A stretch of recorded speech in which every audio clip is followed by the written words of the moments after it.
escutar um missionário chamado Wes Stanford.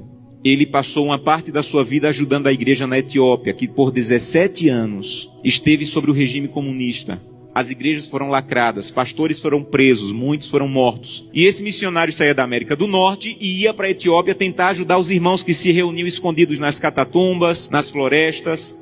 E um dia ele foi na cidade de Sodo, uma cidade no sul da Etiópia, e conheceu um pastor chamado Tadessa Assai. Um homem de Deus que tinha uma especialidade. A especialidade do pastor Tadessa era pregar nos funerais. Onde tinha um funeral, o pastor ia. Então, quando a polícia sabia onde tinha funeral, ia lá porque o pastor estava pregando, pegava o pastor, prendia o pastor, espancava o pastor, soltava o pastor e ele voltava a pregar. E um dia a polícia ficou com tanta raiva que disse assim: nós não vamos mais soltar o pastor Tadessa, ele vai ficar preso agora. E ele pensou: já que eu vou ficar preso, vou pregar na prisão. E levou 22 a Jesus Cristo dentro da prisão. E a polícia disse: não vamos mais soltar o pastor Tadessa, nem vamos mais deixar ele preso, nós vamos matar o pastor Tadessa eletrocutado, para servir de testemunho para que ninguém mais queira seguir Jesus. E anunciaram na cidade: amanhã, às 9 horas da manhã, o pastor Tadessa vai morrer eletrocutado. Mas eles não tinham cadeira elétrica. E eles chamaram as pessoas para o centro da cidade, para a praça da cidade, pegaram os fios desencapados, amarraram o pastor Tadessa, uma multidão veio assistir, deram 1 minuto para o pastor Tadessa orar, começaram um discurso contra o cristianismo, puxaram a chave para a corrente elétrica passar e matar o pastor. Houve uma explosão, fumaça e faísca para todo lado, a corrente elétrica não chegou e o pastor não morreu. Desamarraram o pastor e disseram: vão para casa, um eletricista vai consertar a gambiarra e amanhã nessa mesma hora o pastor Tadessa morre. E o pastor Tadessa pensou: já que eu vou morrer amanhã, vou passar a noite em oração. E voltou para a cadeia e passou a noite em oração. No outro dia, a mesma coisa. A multidão veio, amarraram o pastor Tadessa, alguém havia passado o dia tentando consertar, puxaram a chave, explosão de novo, fumaça e faísca, a corrente elétrica não chegou. E a multidão começou a apertar tanto, fazer tanto barulho, que a polícia ficou temerosa, desamarrou o pastor e disse assim: vai embora daqui. E esse missionário estava lá e disse que acompanhou o pastor Tadessa e disse assim: pastor Tadessa, o que é que o senhor vai fazer? Um homem que passou 2 vezes pela morte, o que é que o senhor vai fazer? E ele disse assim: tem um funeral e eu soube que tem um funeral, eu vou lá pregar.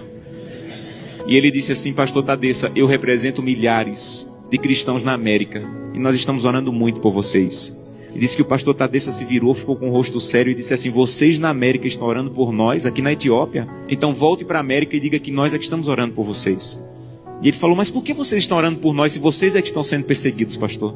E ele falou: irmão, ninguém na Etiópia acorda sem pensar. Nenhum cristão na Etiópia acorda sem pensar: hoje pode ser meu último dia de vida. Pode ser que hoje seja descoberto e seja preso e morto. Então, como nós não sabemos se esse é o último dia de vida, todo cristão na Etiópia passa o dia em oração. Não importa o que nós façamos durante o dia, passamos o dia em oração. Mas eu soube que as coisas vão muito bem na América e que tem cristão na América que consegue passar o dia inteiro sem orar. É verdade que tem cristão na América que consegue passar o dia inteiro sem orar?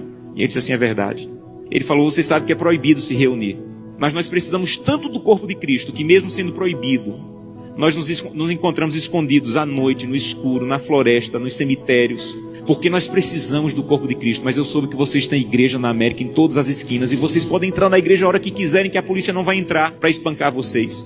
Mas eu soube que na América, no dia de culto, tem cristãos que ao invés de ir para a igreja, ficam em casa assistindo. É verdade que no dia de culto vocês podem ir a hora que quiserem, e vocês não vão, vocês ficam assistindo. É verdade que isso acontece na América, irmão?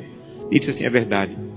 E ele disse assim: missionário, a minha congregação tinha apenas uma Bíblia, e eu fiquei com medo de ser preso e minha Bíblia ser queimada.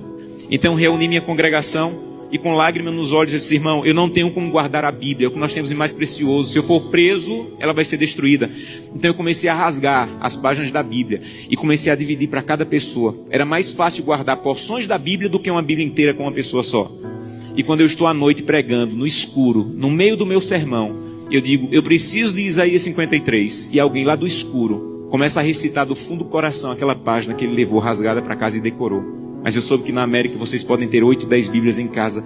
E eu soube que tem cristãos na América que, apesar de terem 8, 10 Bíblias em casa, passam uma semana sem ler a Bíblia. É verdade? E ele disse assim: é verdade, nós é que precisamos de oração.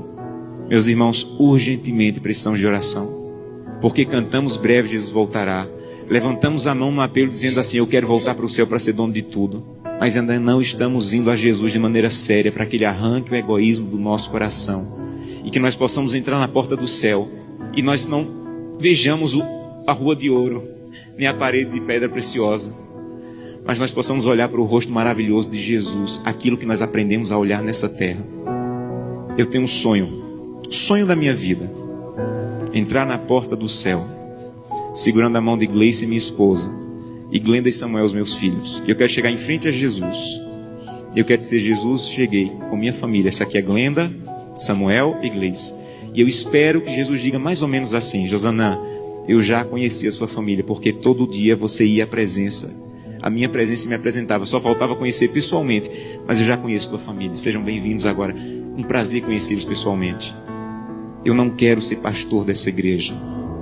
Eu quero ir para o céu. E isso é mais profundo. Eu não quero abrir o inário e dizer assim: breve Jesus voltará. Eu quero estar lá. Isso é mais profundo. Por isso eu preciso fazer com que o que eu como, o que eu vejo, o que eu acesso, o que eu ouço, a maneira como eu uso o meu dinheiro esteja de acordo com a vontade de Deus. Porque os que serão salvos não amam a própria vida. Que Deus te abençoe de maneira profunda, para que o primeiro fruto da fidelidade, a transformação do teu caráter, esteja de maneira real acontecendo em tua vida.